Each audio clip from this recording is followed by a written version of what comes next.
Wabarakatuh. My name is Nur Farihin Malaysia and my matrix number is 070948.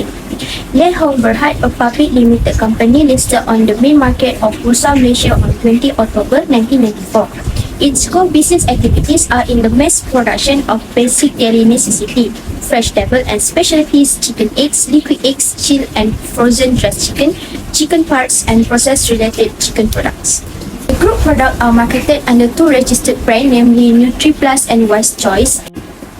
This is one of the board of directors of Le Hong Berhad. The first one is Datuk Yap Hong Chai. His position is Executive Chairman. Then we have Datuk Yap Weng Hong, Executive Director of Le Hong. Thirdly, Datuk Yap Chor Hao, also an Executive Director. Last but not least, we have Yip Fong Hong, and as non-independent non-executive director of Le Hong Berhad. My name is Muhammad Dan Shikwan bin Sharul Jama and my metric number is 068991C. So profitability ratio have three parts. First, gross profit margin. So how to calculate gross profit margin? The formula is gross profit divided by revenue and times 100. For the year 2022, the gross profit margin is 10.99%.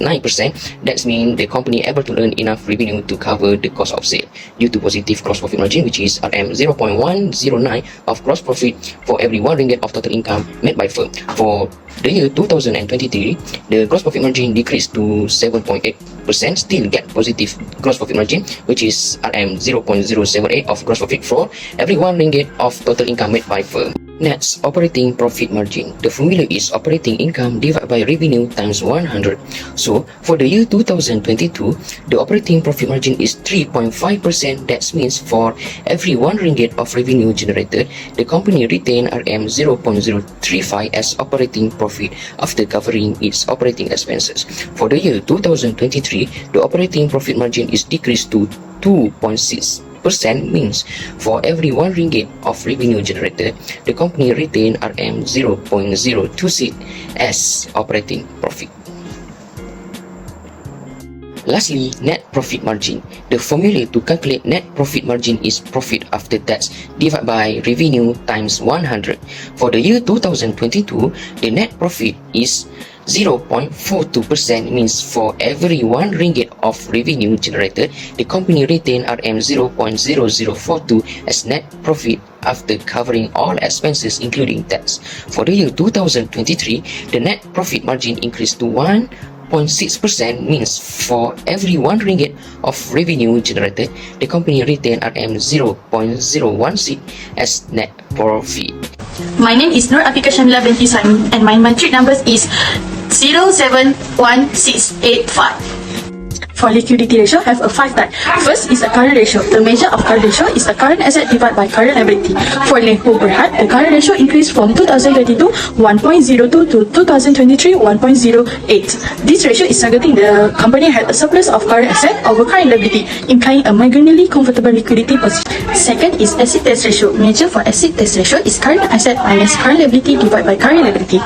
For Le Hong Berhad, the current acid test ratio is increased from 2022 is 0.96 to 2023 is 0.99. For 2022, the corporation had in 0.96 ringgit Malaysia in liquid asset for every 1 ringgit Malaysia in current obligation after deducting inventories.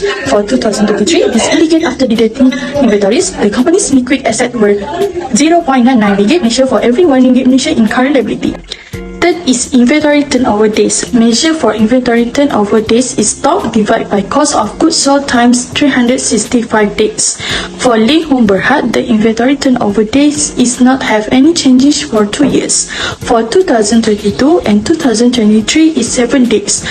This is because the stock is applied the business was selling and managed the stock effectively.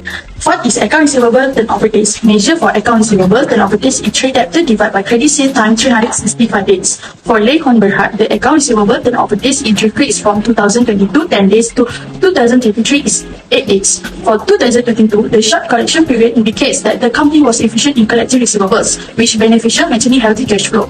For 2023, this improvement means that company was even more efficient in collecting payment from its customer, further enhancing its cash flow management.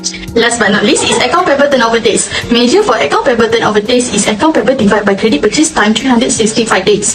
For Land Home Berhad, the account payable turnover days is increased from 2022 is 17 days and 2023 is 90 days. For 2022, the short-term payment period indicates that the company was paying its supply promptly, which could have maintained good relationship with supply and potentially secure better than creditor. For 2023, this increase that means that company took more time to pay its supply compared to 2022. While this might improve the company's short-term cash flow, it could as affect supply relationship if the payment period is extended too much. Assalamualaikum and hi everyone. My name is Aimatul Haidana binti Suhadi and my matrix number is 071040. Today I will be presenting about leverage ratio or debt ratio, which is total liabilities divided by total assets. For 2022, we have an answer which is 0.525%, which is 52.5% was the leverage ratio for the year 2022. This indicates that company's debt to equity ratio was comparatively better. Because of its increased reliance on borrowed funds, a larger leverage ratio denotes the high level of financial risk. For 2023, we got the answer which is 0.501%. The leverage ratio for the year 2023 decreased to 50.1%. This shows the company reduced its debt relative to its equity. A lower leverage ratio indicates less financial risk and more conservative for the leverage ratio, interest cover ratio, which is earnings before interest and tax, which is divided by interest expense, we got the answer for 2022, which is 1.24%. The ratio in 2022 is 1.24 based on the provided data. This suggests moderate growth because the numerator is 24% larger than the denominator unit. There are 1.24 units of the numerator for every unit of the denominator, indicating a gradual and controlled growth in the metric these numbers stand for. For 2023, 7.93 is the answer. For the 2023 projections indicate a ratio of 7.93. This indicates a noteworthy growth factor for 793%, with the numerator being nearly 8 times larger than the denominator. Such a sharp rise indicates that the measured parameter has significantly improved. My name is Muhammad Azmi bin Ramlan and my metric number is 069786. So there are 4 types of efficiency ratio. The first one is earning per share. Measure for earning per share is earnings attributed to ordinary shareholders divided by number of ordinary share in issue times 100 cents.